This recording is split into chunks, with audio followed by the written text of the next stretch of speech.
오늘 급식 메뉴 언제까지 제공할 수 있을까? 식량 안보와 미래.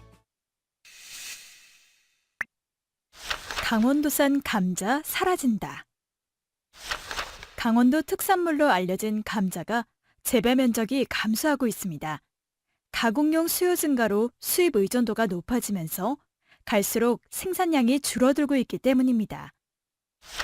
한국은행 강원본부가 발표한 강원금융경제 포커스를 보면 2017년 감자 수입액은 935만 달러로 전체 수입 품목 중에서 8위를 차지하고 있습니다. 이처럼 지금까지 우리가 너무나 당연하게 먹어왔던 우리나라의 농축수산물 중 다수가 언젠가 수입산으로 대체될지도 모릅니다. 이러한 것들이 바로 우리나라의 식량 안보를 위협하는 요소인데요. 우리나라의 안전한 농축산물이 사라져간다는 것은 우리 일상생활 속 영양도 위협받고 있다는 것입니다.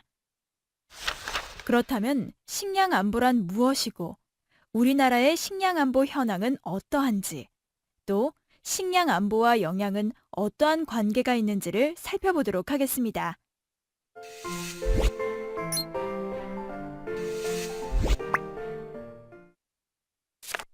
이번 시간에 학습할 내용은 오늘 급식 메뉴 언제까지 제공할 수 있을까? 식량 안보와 미래에 관련된 내용입니다. 이번 시간을 마치고 나면 식량 안보의 개념, 식량 안보와 영양과의 관계를 이해하고 식량 자급률 추이와 세계 식량 안보 지수를 통해 우리나라 식량 안보 현황을 파악할 수 있습니다. 그리고 과거 식량 위기 사례를 살펴보고 기후변화로 인한 식량 위기의 가능성을 이해할 수 있습니다. 또한 식량 안보와 관련된 국내외 정책을 이해하고 우리나라의 식량 안보 상황에 맞는 대응책을 이해할 수 있습니다. 식량 안보의 개념. 식량 안보라는 개념은 사실 조금 생소한 개념일 겁니다. 안보는 안전보장을 줄인 말인데 우리가 안보라고 하면 보통 군사적인 측면에서 생각을 하게 됩니다. 다시 말해서 군사적으로 안전이 보장되어 있는 상태를 일컬어서 군사안보라는 표현을 쓰는데요. 그렇다면 식량안보란 무엇이냐? 군사안보와 사실 크게 다르지는 않습니다. 식량에 대해서 안전이 보장되어 있다. 다시 말해서 식량을 안전하게 확보하고 공급받을 수 있는 상태를 의미합니다. 그렇다면 단순히 식량을 안전하게 확보할 수만 있다면 꼭 식량 안보가 달성된 것이냐라고 한다면 꼭 그렇지는 않습니다. 대표적인 국제기구인 유엔에서는 식량 안보를 다음과 같이 정의합니다. 모든 국민이 언제든지 건강하고 활동적인 삶을 영위하기 위해서 안전하고 영양소가 있는 충분한 양의 식품에 물리적이고 또 경제적으로 접근이 가능한 상태가 식량 안보가 확보된 상태다라고 정의하는 것인데요. 말이 조금 어렵게 들릴 수 있지만 풀어보면 그리 어려운 개념은 아닙니다. 아까 얘기했던 식량을 확보한다는 것이 먼저는 물리적이고 또 경제적으로 접근이 가능한 상태를 의미하는 것이고요. 그렇다면 아무 식량이나 다 되는 것이냐라고 한다면 꼭 그렇지는 않습니다. 여기 보시는 것처럼 먼저 안전하고 또 영양소가 충분한 식량이어야 한다는 것이 바로 식량 안보의 핵심입니다. 식량을 확보하는 것과 관련해서 약간 세분화해서 살펴볼 수가 있습니다. 식량을 확보하는 것과 관련해서 이용 가능성, 그리고 접근성, 그리고 이제 안정성 이렇게 세 가지 측면으로 나누어서 볼 수가 있는데요. 여기서 이제 이용 가능성이라고 하는 것은 국내에서 생산하거나 또는 수입을 통해서 식량을 확보하는 것을 의미합니다. 접근성이라는 것은 우리가 일반적으로 식량 안보를 국가가 주체가 되는 개념이라고 생각을 하는데 국가뿐만이 아니라 개인까지 포함해서 누구를 주체로 하는가를 기준으로 보는 것입니다. 다시 말해서 식량 안보가 꼭 국가의 문제다라고 생각하기 쉽지만 국가뿐만이 아니라 개인 차원에서도 식량을 제대로 확보하고 있는 것인가를 보는 것이고요. 좀 더 구체적으로 말씀을 드리자면 우리나라 전체 차원에서는 식량을 확보하는 데 큰 문제가 없다고 하더라도 우리나라 중에서 경제적 형편이 어려운 어떤 특정 지역의 사람들이 식량을 제대로 공급받지 못하고 있다라고 한다면 식량 안보가 100% 달성되었다고 보기 어렵다는 것입니다. 안정성이라는 개념은 식량 확보가 단기적으로는 가능하더라도 과연 장기적으로 이것이 가능한가를 보는 것인데요. 그러니까 어떤 시기에서든지 마음만 먹으면 식량 확보가 가능하다라고 이해하면 쉬울 것 같습니다. 여기서 식량의 이용 가능성과 관련해서 우리가 자주 듣게 되는 두 가지의 지표가 있는데요. 첫 번째는 자급률이고 두 번째는 자주율이 바로 그것입니다. 아마 자급률은 여러분들도 자주 들어보신 적이 있으실 것 같습니다. 그렇지만 이제 자주율이라는 개념은 조금 생소할 것 같은데요.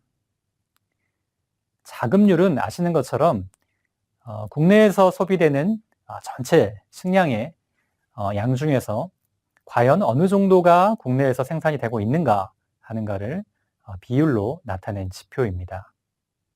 이 자급률은 거의 모든 국가에서 식량 안보를 측정하는 지표로 활용을 하고 있습니다.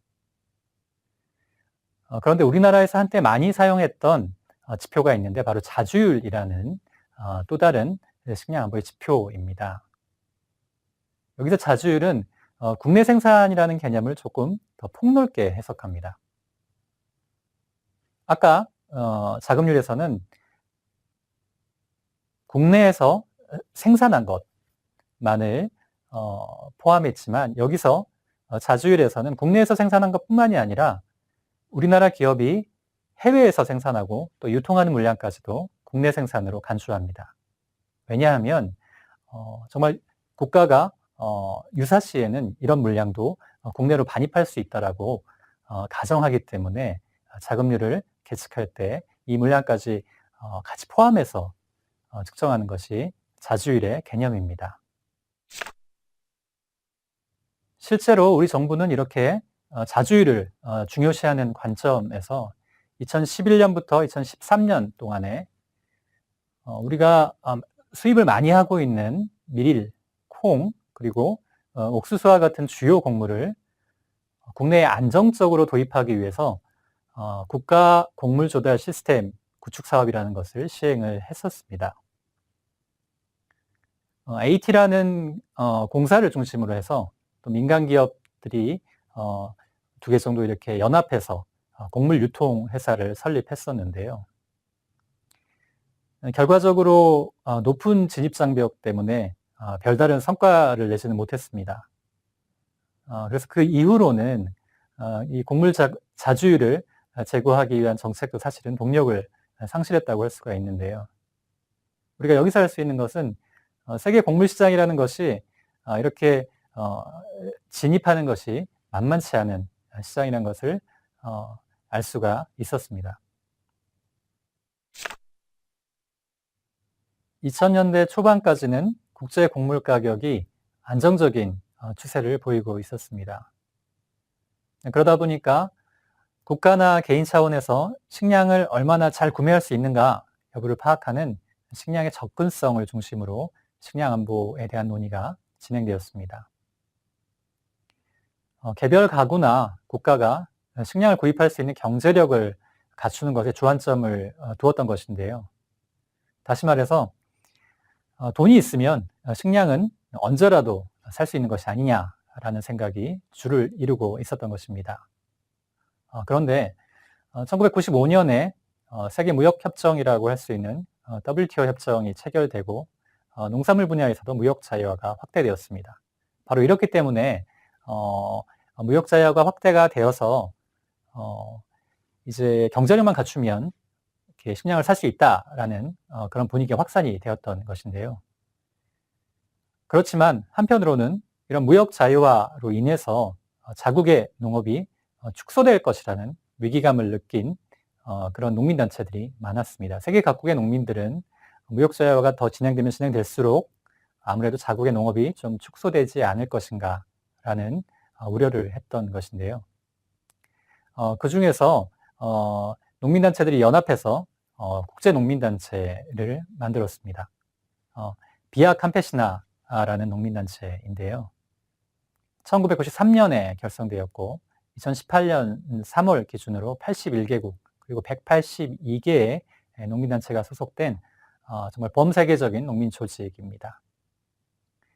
이 비아 캠페시나를 중심으로 해서 기존의 식량 안보 논의가 좀 치우쳐 있는 것이 아니냐라는 문제제기가 있었는데요.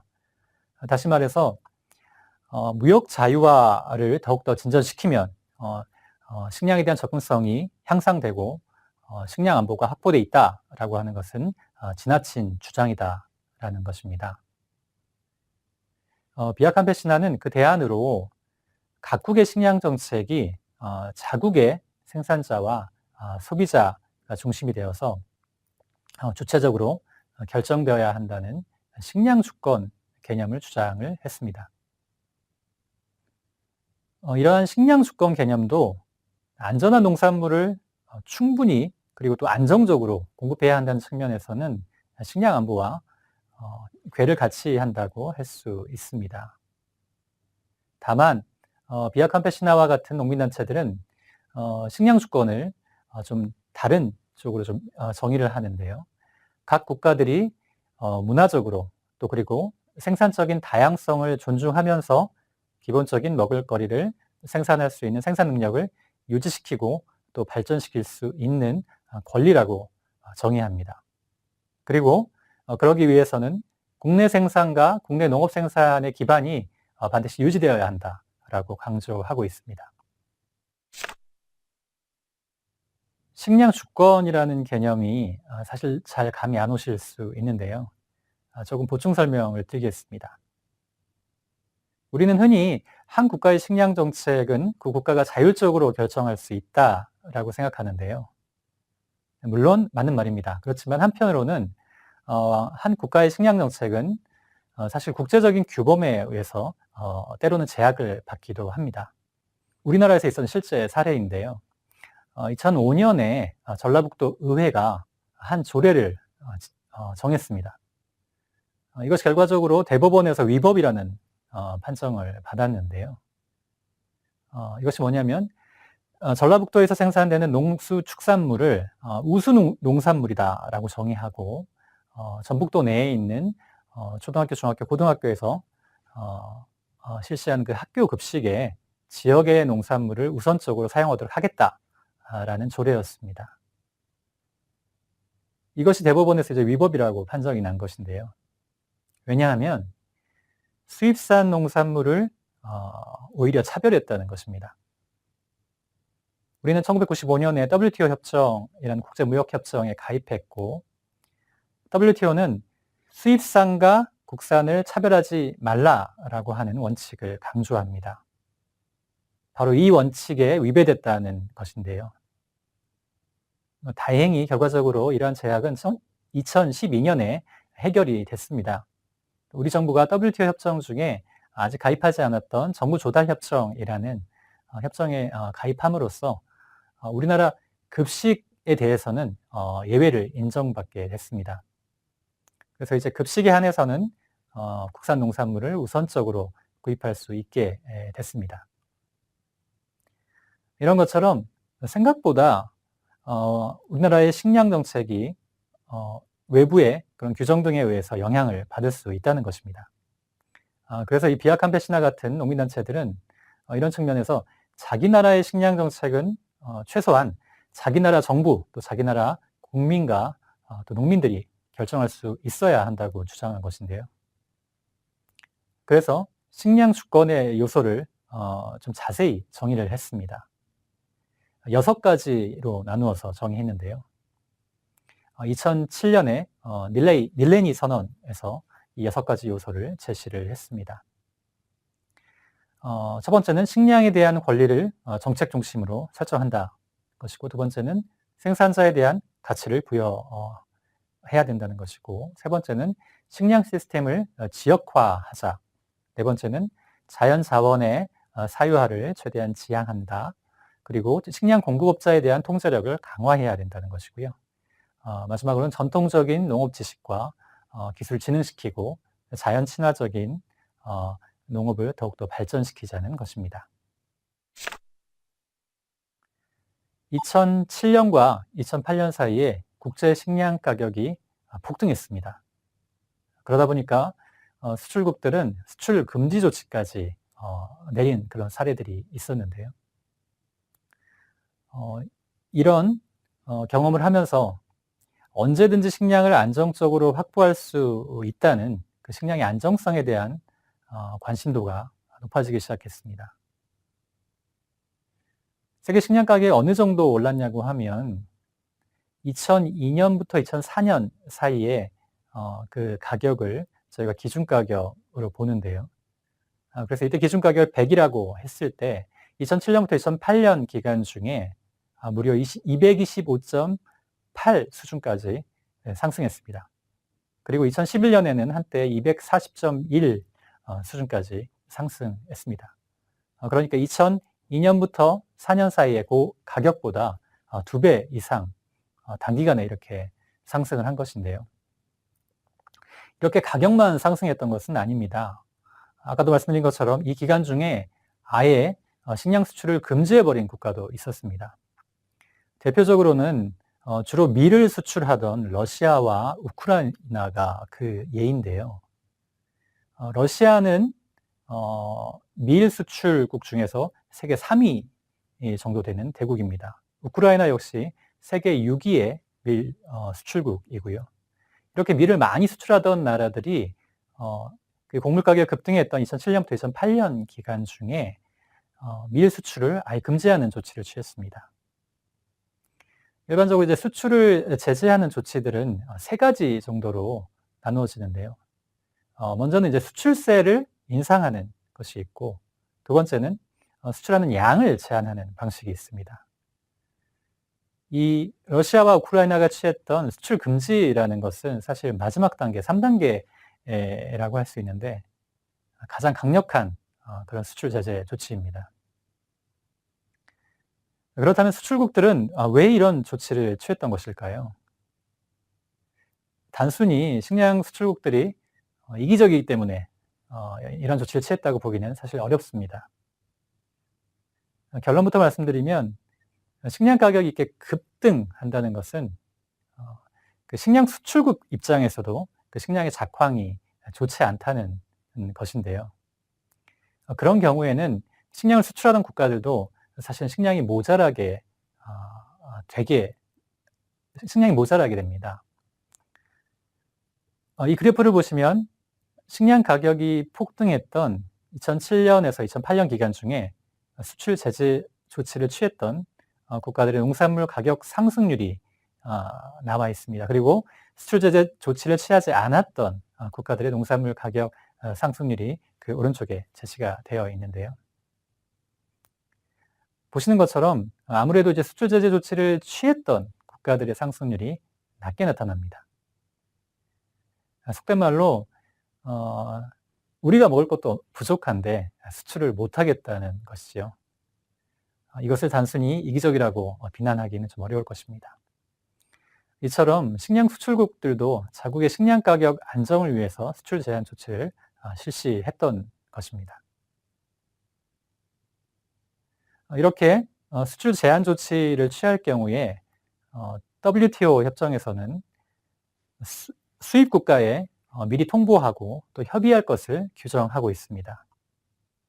다만 그렇게 하지 않았을 경우에 어떤 그에 상응하는 어떤 강제적인 조치가 없기 때문에 실효성이 약한 것이 현실입니다. 그렇다면 식량 안보와 영양은 어떤 관계가 있을까요? 유엔에서는 2016년부터 2030년까지 모든 국가들이 공동으로 추진할 목표로 지속 가능 개발 목표를 제시했습니다. 그 중에 이제 제 두 번째 목표가 기하 종식, 그리고 식량 안보의 확보, 그리고 영양 상태의 개선입니다. 국제식량정책연구소에서는 1995년에 영양 안보를 이렇게 정의했는데요. 모든 가족 구성원들이 단백질, 에너지, 비타민, 미네랄을 언제나 충분히 누리는 영양 상태라고 영양 안보를 정의하고 있습니다. 식량 안보의 결정 요인들을 보면 다양한 요소들이 있지만 영양 안보의 결정 요인들과 겹치는 것들이 꽤 있습니다. 조금 어렵게 들릴 수도 있겠지만 결국 영양 안보를 달성하기 위해서도 식량 안보가 중요하고 또 식량 안보를 달성하기 위해서도 영양 안보가 매우 중요하다는 것입니다. 지표로 본 우리나라의 식량 안보 현황. 이번에는 우리나라의 자급률을 살펴볼 텐데요. 우리나라의 자급률을 보면 농산물 시장 개방이 본격화된 1995년 이후에 농지 면적도 같이 감소하면서 장기적으로 하락하는 추세를 보이고 있습니다. 자급률 중에서도 식량 자급률은 2011 양곡연도에 쌀 생산량이 많이 줄어서 45% 정도까지 하락했다가 2014년 이후에는 50% 레벨을 유지하고 있습니다. 이 식량 자급률에 사료를 얼마나 자급하는가를 포함한 것이 이제 곡물 자급률인데요. 곡물 자급률은 2010 양곡연도 이후부터 콩과 그리고 고구마, 감자 이런 서류의 생산량이 많이 줄면서 20% 초반대까지 하락했습니다. 말씀드린 것처럼 식량 자급률은 대략 한 50%, 그리고 곡물 자급률은 20%대를 유지하고 있는데요. 사실 이것도 좀 낮다고 생각하실지 모르지만 이것조차도 쌀이 들어가 있기 때문에 그나마 이 정도 수치를 유지하는 것입니다. 만약에 우리가 쌀을 제외한다면 2016 양곡연도 기준으로 식량 자급률은 9.8%, 곡물 자급률은 3.3%에 불과합니다. 잘 아시는 것처럼 그나마 쌀은 우리가 자급하고 있기 때문에 식량 자급률과 이제 곡물 자급률이 그나마 좀 올라가는 것이고, 나머지 대부분의 곡물들은 아주 낮은 그런 자급률을 보이고 있다는 것입니다. 주요 선진국과 우리나라의 자급률 수준을 비교하면 서류가 그나마 좀 높은 편이긴 하지만 곡류와 두류의 자급률이 매우 낮은 편입니다. 서류의 자급률은 대략 90% 이상입니다. 그래서 여기서 이제 OECD의 주요 국가들인데요. 다른 OECD 주요 국가들의 평균인 98.4%와 대략 크게 차이가 나지 않는 그런 수준입니다. 그렇지만 우리나라의 곡류 자급률은 24%, 그리고 두류 자급률은 10.8%에 불과합니다. 다른 OECD 주요 국가들이 곡류를 100% 자급하고 있고 또 두류도 84.2%의 자급률을 보이는 것에 비하면 매우 낮은 수준이라고 할 수가 있습니다. 방금 말씀드린 자급률은 주로 식량 자체를 얼마나 확보하고 있는가라는 것을 기준으로 그 국가의 식량 안보를 측정하는 것인데요. 처음에 말씀드렸던 것처럼 이 식량 안보를 종합적으로 평가해서 매년 세계 식량 안보를 발표하는 그런 지표가 있습니다. 이코노미스트라는 그런 저널에서 매년 발표하고 있는데요. 우리나라는 최근에 그 순위가 계속해서 하락하고 있습니다. 이코노미스트는 유엔이 정의한 그 세계 식량 안보의 그 개념을 기준으로 각국의 세계 식량 상태, 안보의 그런 상태를 그 비교해서 발표하고 있는데요.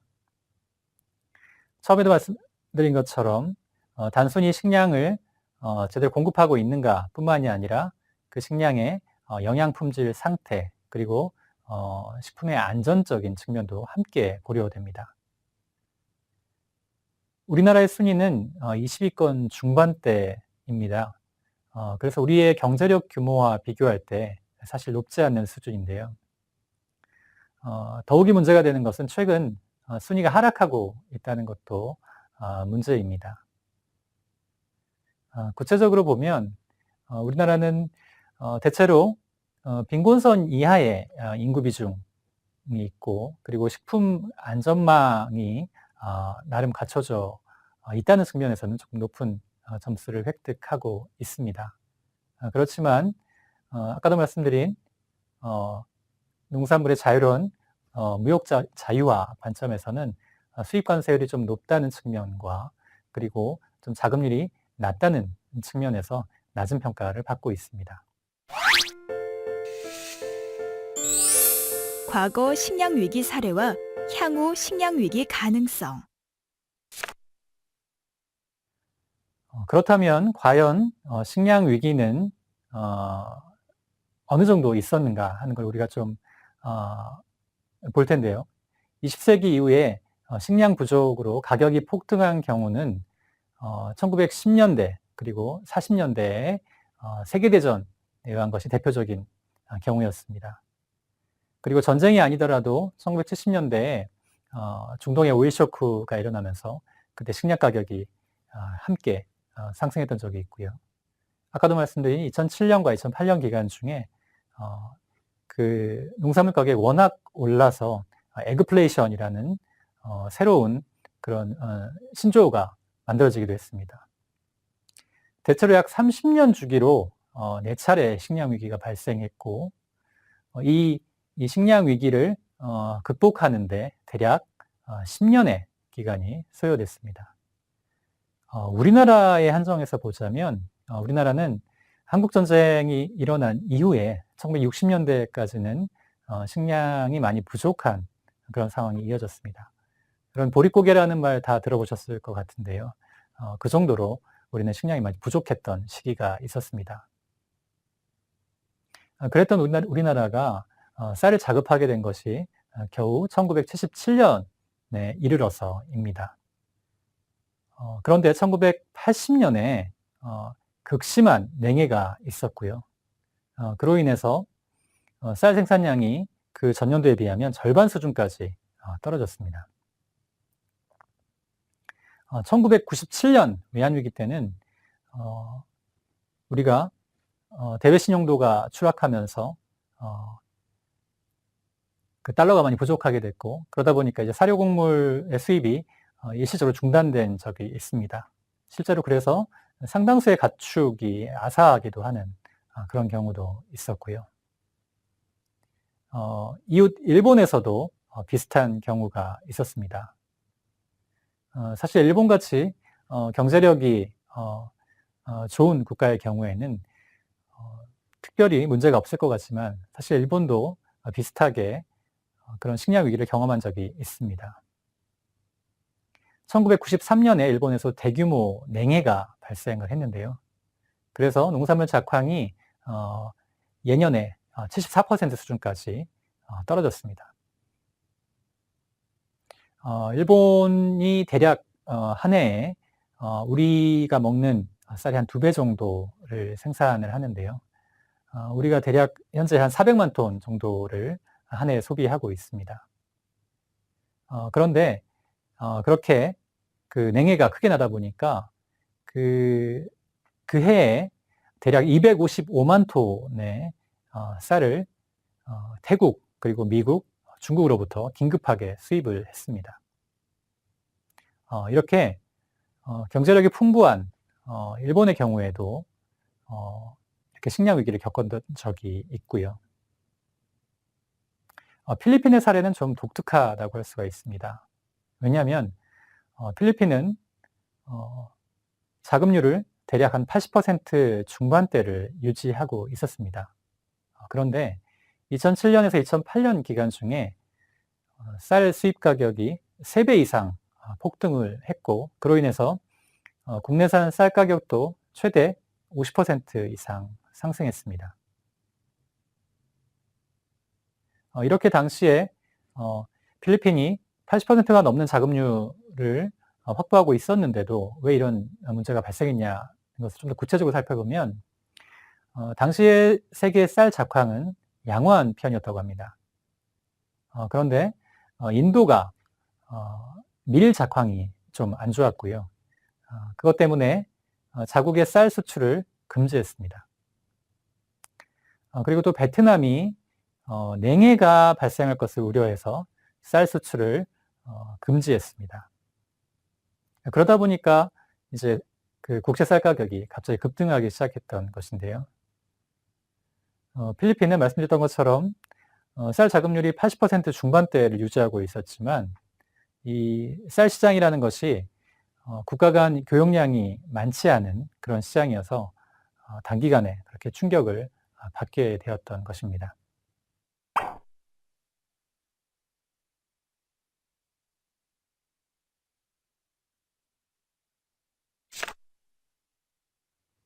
식량 위기가 발생하는 또 주요한 원인 중에 하나는 기후의 변화입니다. 기후변화가 곡물 생산량에 미치는 영향을 분석한 그런 연구는 상당히 많습니다. 그 중에 그 다양한 연구 결과들을 종합한 그런 논문이 있는데요. 그 논문에서는 지구 온난화는 곡물 생산량을 상당 수준 감소시키는 것으로 분석하고 있습니다. 2017년에 나온 이 연구 논문에서는 기존의 연구 논문, 이 기후변화에 의한 곡물 생산량의 변화와 관련된 연구를 70여 편을 종합적으로 분석하고 있는데요. 결론적으로 지구 평균 기온이 1도씩 상승할 때마다 콩은 7.4%, 밀은 6.0%, 그리고 쌀은 3.2%가 생산량이 감소한다고 결론을 내리고 있습니다. 그리고 만약에 현재와 같이 현재 추세대로 온실가스가 배출된다고 가정하면 2100년경에는 지구 평균 기온이 약 4.8% 상승할 것으로 전망이 됩니다. 아까 말씀드린 그 연구에서는 예를 들자면 이제 쌀의 생산량이 기온이 1도 상승했을 때 3.2% 정도 하락하는 것이기 때문에 약 2100년경에 약 4.8%의 기온이 상승한다면 대략 쌀 생산량 약 15% 가까이 감소하는 것을 의미합니다. 그리고 기후변화에 대한 국내 연구를 보면 2012년에 한 연구에 따르면 쌀의 경우에 여러 가지 시나리오에 따라서 분석을 하고 있는데요.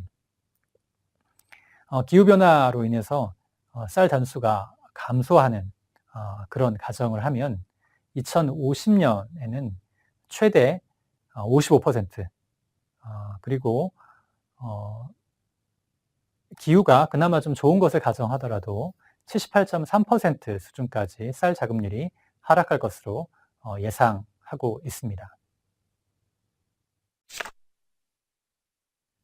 그렇다면 이러한 식량 안보와 관련해서 또 국가 간에 또 국제기구 간에는 어떤 협력을 하고 있을까요? 먼저 식량 안보와 관련된 국가 간 협력은 수출 제한 조치를 규율하거나 농업 생산성을 향상시키거나 그리고 각국의 그 식량에 대한 정보를 더욱더 공유하게 하는 그런 방식이나 또는 공공비축을 국가 간 또는 국제기구 간에 같이 실시하는 것이나 또는 책임성 있는 농업 투자를 유도하는 쪽으로 추진하고 있습니다. 국제기구 간 협력으로는 우선 WTO 회원국들 중심으로 또 식량 수입국들을 중심으로 해서 식량 위기 상황에서 가격 변동성을 좀 높일 우려가 큰 수출 제한 조치를 좀 최소화하자, 이런 취지에서 수출 제한 조치를 그런 규율하는 그런 노력들 좀 더 구체화하는 노력을 하고 있습니다.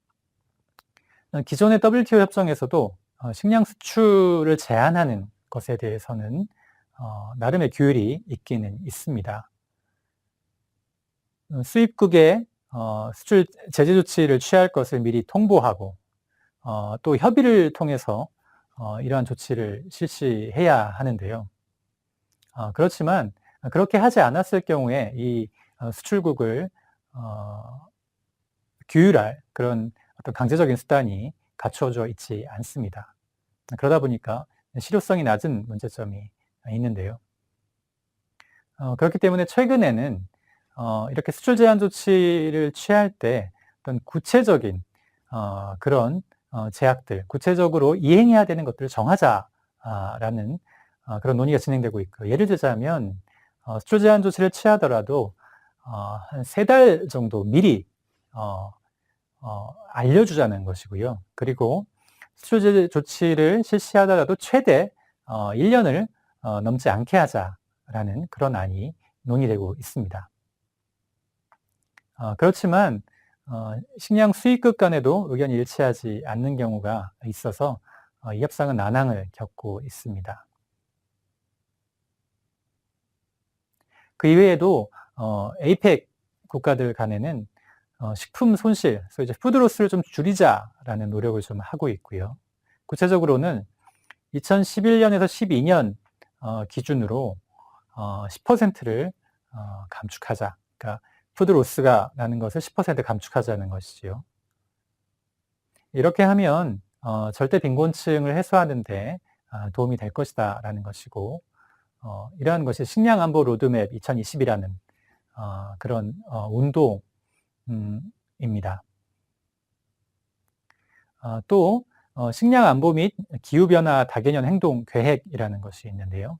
여기에서는 농업 생산성 향상을 주요 방안으로 제시하고 있습니다. 식량 안보와 관련해서 각국이 장관 회의를 경영 간격으로 개최하고 있고, 주로 농업 생산성을 향상시키고 또 무역을 더욱더 원활하게 하는 것들을 중심으로 추진하고 있습니다. 그렇지만 이 또한 각국이 이를 이행해야 되는 어떤 강제성은 없기 때문에 그 실효성이 높지 않다는 것이 한계점입니다. 세계 농업 식량 안보 기금이라는 그런 기구가 있는데요. 여기에서도 빈곤 국가의 농업 생산성을 높이는 방향으로 지원하기 위해서 G20 정상회의 합의에서 2010년에 설립된 기구입니다. 다음으로는 G20 국가들은 이런 이제 에그플레이션의 대응책으로서 식량 수급과 관련된 정보 공유를 더욱더 강화하자, 그리고 이를 위해서 구체적인 시스템을 구축하자라는 노력을 하고 있고요. 그 결과물로 아미스라는 농업시장 정보 시스템이 구축되어서 운영되고 있습니다. 이 농업시장 정보 시스템을 통해서 주요 수출입국이나 그리고 또 이제 기업, 그리고 국제기관들이 이 식량 수급에 관련된 정보를 더욱더 신속하고 또 정확하게 공유할 수 있게 되었고요. 필요시에 서로 이렇게 정책 공조를 할 수 있는 그런 장이 마련되었다고 할 수가 있습니다. 또 다른 측면에서는 한중일 3국가 아세안이 쌀을 사전에 약정하고 또 비축해서 그 비상시에 서로 도와주는 그런 국제 공공 비축 제도를 운영하고 있습니다. 흔히 애프터라고 하는데요. 주로 이제 쌀을 주식으로 하는 국가들 간에 맺어진 국제 공공 비축 제도입니다. 애프터는 2013년에 처음 체결이 됐는데요. 전체 규모는 78만 7천 톤 정도로 운영되고 있습니다. 이 중에서 이제 우리나라도 15만 톤 정도를 약정했습니다. 식량 안보와 관련된 국내외 정책. 이번에는 식량 안보와 관련된 국내외 정책을 살펴보겠습니다. 우선 우리나라는 국내 생산 기반 구축을 중심으로 하고 그리고 비축이라는 수단을 통해서 식량 안보를 도모하고 있습니다. 국내 생산 기반 구축을 위해서는 정부는 흔히 이제 농발계획이라고 하는데요. 그러니까 앞으로 5년간의 농업 발전 계획을 세웠는데 거기에서 구체적으로 식량 자급률의 목표치를 제시를 하고 있습니다. 현재는 50.9% 수준인 이 식량 자급률을 2022년까지는 55.4%까지 높이겠다는 계획을 발표했고요. 품목별로 구체적으로 보자면 먼저 쌀은 약간 지금 공급 과잉인 상태이기 때문에 재배 면적을 조금 오히려 좀 감축하겠다는 것이고요. 그래서 기존의 목표치인 98% 수준을 유지하겠다는 계획입니다. 쌀은 조금 남고 오히려 다른 작물이 좀 부족하기 때문에 이 쌀에서 좀 다른 작물로 넘어가게 도와주는 논타작물 재배 지원 사업을 실시를 하고 있고요. 그리고 이런 것들을 통해서 밀이나 그리고 콩 이렇게 자급률이 낮은 품목들의 자급률을 올리는 방향으로 정책을 펴고 있습니다. 그래서 밀은 구체적으로 2022년의 목표치를 15%에서 이제 9.9%로 현실화했습니다. 이것은 이제 표면적으로 보면 그 자급률 목표치가 떨어지긴 했지만 현재 자급률이 2%가 채 안 되기 때문에 9.9%까지 올리겠다는 것이고요. 그리고 이제 고구마나 감자 같은 서류는 최근에 생산 소비 동향 등을 고려해서 상향 조정했습니다. 기존에는 이제 99%였었는데 109.0%로 높였습니다. 비축 부분에서는 정부는 쌀을 비축하고 있습니다. 그리고 밀, 콩에 대해서도 법적으로는 2013년에 양곡관리법을 개정해서 공공비축을 할 수 있는 그런 근거는 마련했지만 아직 시행되고 있지는 못합니다. 유엔은 과거에 그런 식량위기가 발생했던 사례들을 토대로 해서 곡물의 적정 재고 수준을 우리가 먹는 그 소비량의 약 17%로 권고하고 있습니다. 17%라고 하는 것은 1년간 먹는 양의 약 한 2달 정도 되는 분량인데요. 우리 정부도 이에 따라서 쌀의 적정 재고를 한 해 소비량의 약 17에서 18%에 해당하는 80만 톤 규모로 설정을 하고 있습니다. 그리고 아까도 말씀드린 그 애프터, 그러니까 한중일 이 3국과 아세안이 같이 연합해서 쌀을 비축하는 국제 비축 제도인데요. 이 비축 제도를 위해서 현재 약 10만 톤 수준을 추가적으로 비축하고 있습니다. 이웃나라 일본은 그럼 어떻게 하고 있는지를 살펴보면 일본도 식료농업농촌기본법이라는 법률에 의거해서 평상시에는 국내 농업 생산을 이렇게 증대시키는 것을 기본으로 하고 있습니다. 그 외에도 수입과 그리고 또 비축 이렇게 세 가지 중요한 정책 수단을 적절히 결합해서 식량 안보를 도모하고 있습니다. 우리와 조금 다른 점이라고 한다면 유사시에 이 식량 안보를 확보하기 위한 그런 매뉴얼을 작성해서 대비하고 있다는 것이 특징입니다. 그리고 주요 식량 작물에 대해서는 국내 농업 생산 기반 유지를 위해서 수입 농산물과 비교해서 가격 경쟁력을 갖출 수 있도록 지원을 실시하고 있습니다. 대표적인 정책이 밭작물 직불 정책인데요. 이것은 외국과 아무래도 좀 격차가 있는, 생산비의 격차가 있는 이런 품목들을 대상으로 해서 판매 가격과 생산비의 차익을 지급해서 생산을 이렇게 할 수 있도록 지원하는 정책입니다. 구체적으로 대상 품목은 주로 이제 맹류가 있고요. 예를 들자면 이제 맥주보리, 겉보리, 쌀보리 이런 맹류가 있고, 그리고 콩, 그리고 메밀, 유채, 또 사탕무, 그리고 전분용 감자 등이 있습니다.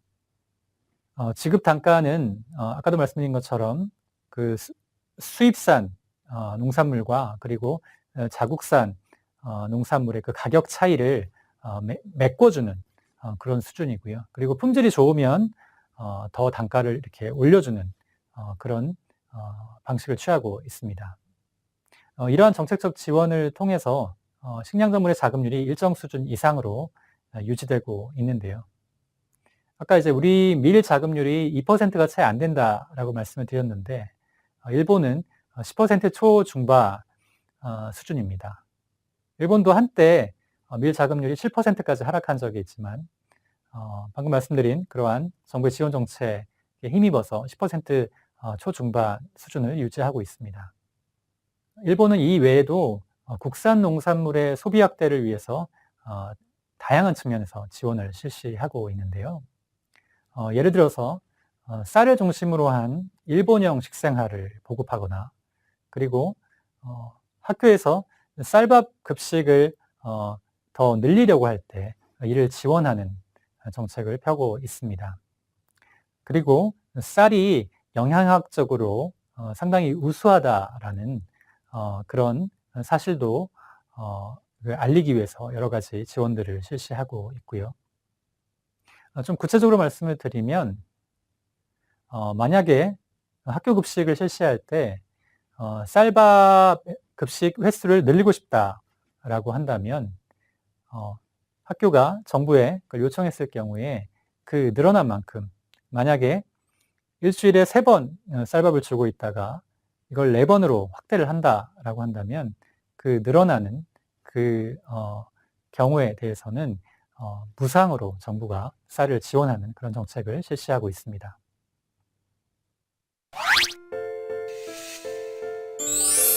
우리나라 식량 안보의 대응책.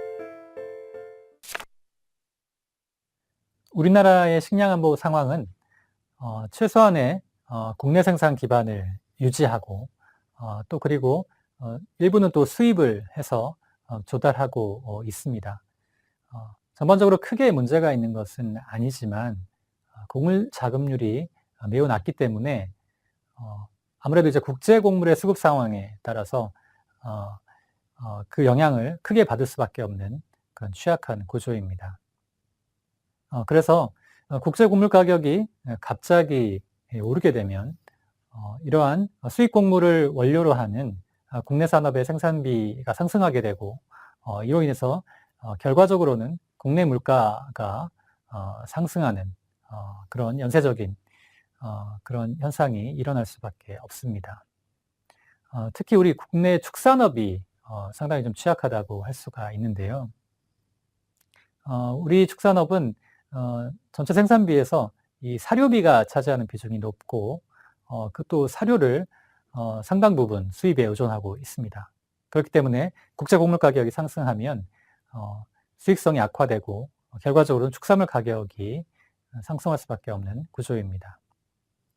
그렇기 때문에 우리 정부는 국제 곡물이 안정적으로 국내에 도입되는 것을 위해서 국제 곡물의 수급과 가격을 상시적으로 모니터링하고 있습니다. 그래서 어떤 위험 요인이 있다라고 하면 이를 선제적으로 인지하고 또 시장에 또 알리는 그런 노력들을 하고 있고요.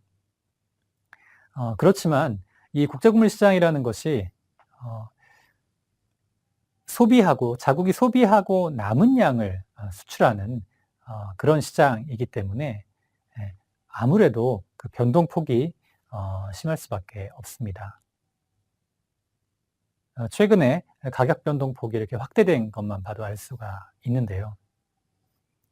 그렇기 때문에 우리나라뿐만이 아니라 다른 나라들도 최소한의 국내 농업 생산 기반을 유지하려고 하는 것입니다.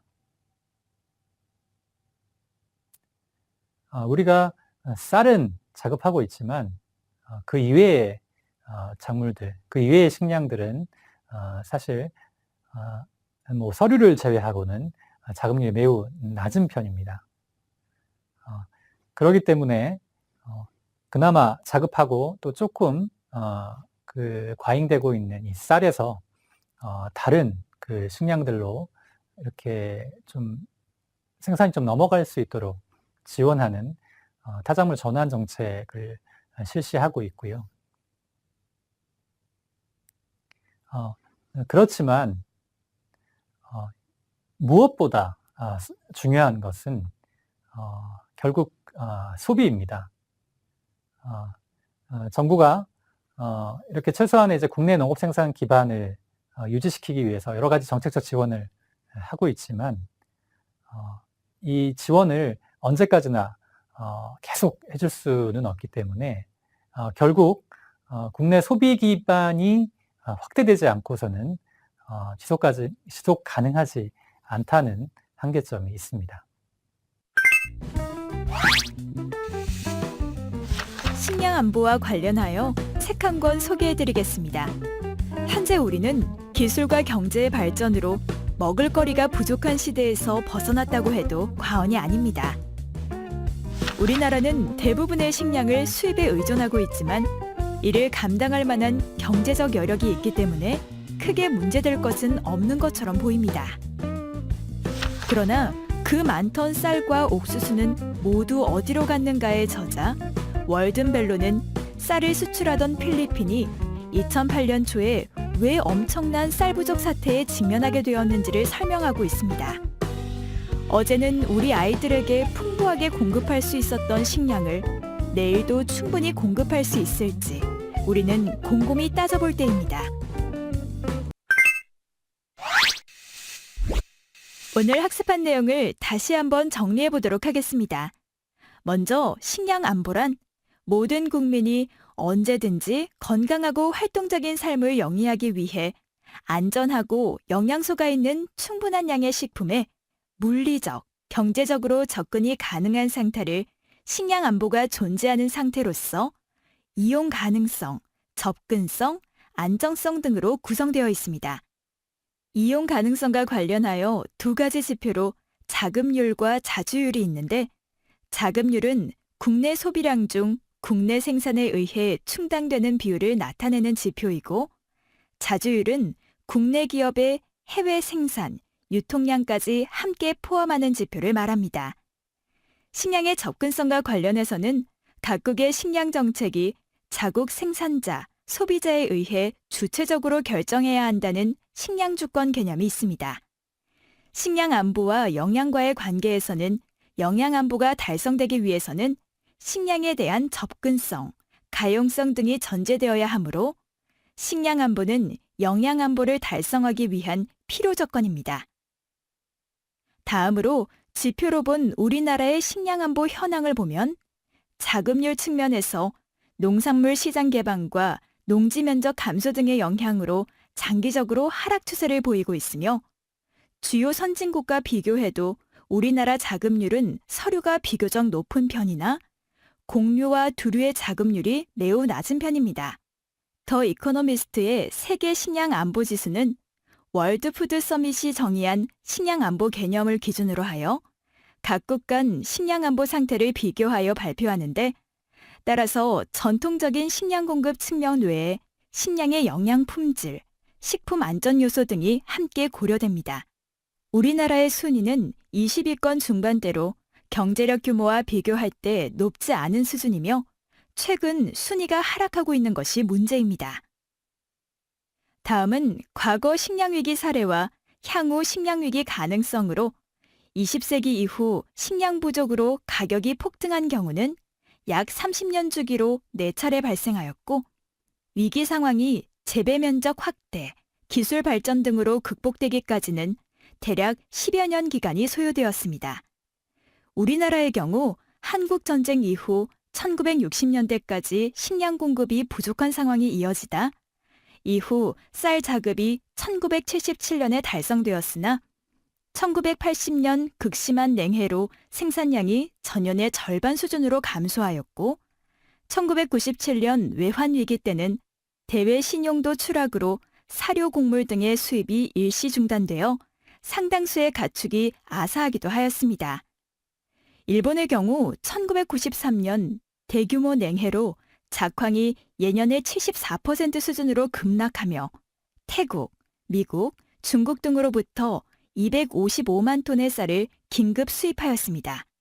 필리핀의 경우 2007년에서 2008년에 당시 세계 쌀 작황은 양호한 편이었으나 인도가 자국 내 밀 작황 악화를 이유로 쌀 수출을 금지하고 베트남이 냉해를 우려하여 쌀 수출을 금지한 것 등이 원인이 되어 이 기간 중 주식인 쌀 수입 가격이 3배 이상 상승하며 국내산 쌀 가격도 최대 50% 상승하였습니다. 다음으로 기후변화로 인한 위협 상황으로 기후변화가 주요 곡물 생산량에 미치는 영향을 분석한 다양한 연구 결과들을 종합하면 지구온난화는 곡물 생산량을 상당 수준 감소시킬 것으로 전망됩니다. 이러한 식량 안보가 위협받는 상황에서 식량 안보 관련 국가 간 국제기구 간 협력 상황을 보면 우선 식량 안보와 관련된 국가 간 협력은 수출 제한 조치 규율, 농업 생산성 향상, 정보 공유 강화, 국제 공공 비축, 책임성 있는 농업 투자의 방향으로 추진 중에 있습니다.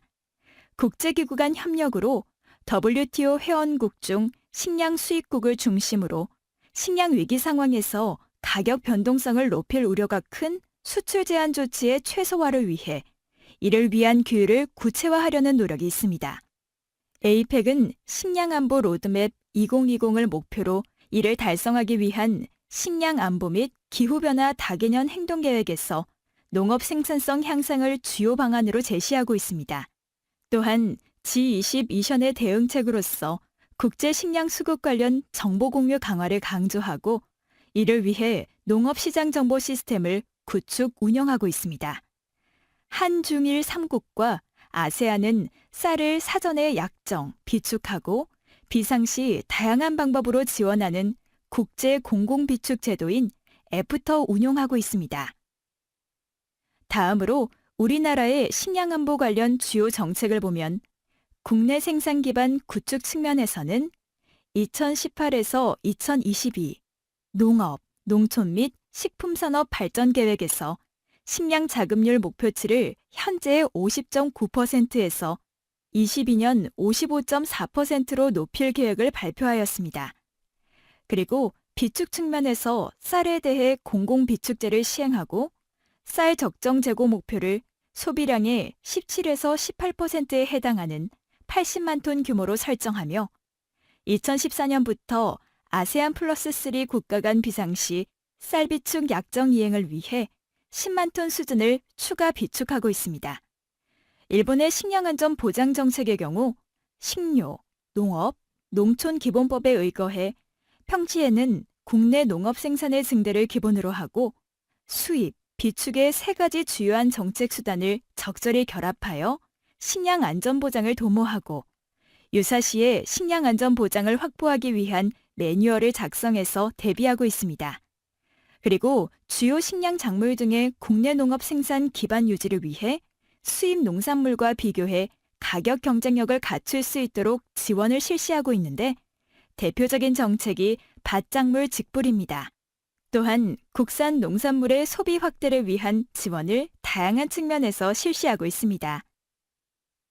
마지막으로 우리나라 식량 안보의 대응책을 보면 우선 우리나라의 식량 안보 상황은 최소한의 국내 생산 기반 및 수입 등을 통해 조달 자체에 문제가 있는 것은 아니나 곡물 자급률이 매우 낮아 국제 곡물의 수급 상황이 급격히 변화할 경우 이에 취약한 구조입니다. 따라서 국제 곡물의 안정적 국내 수급을 위해 국제 곡물 수급 및 가격을 상시 모니터링하고 위험 요인을 사전에 알려 선제적으로 대응할 필요가 있습니다.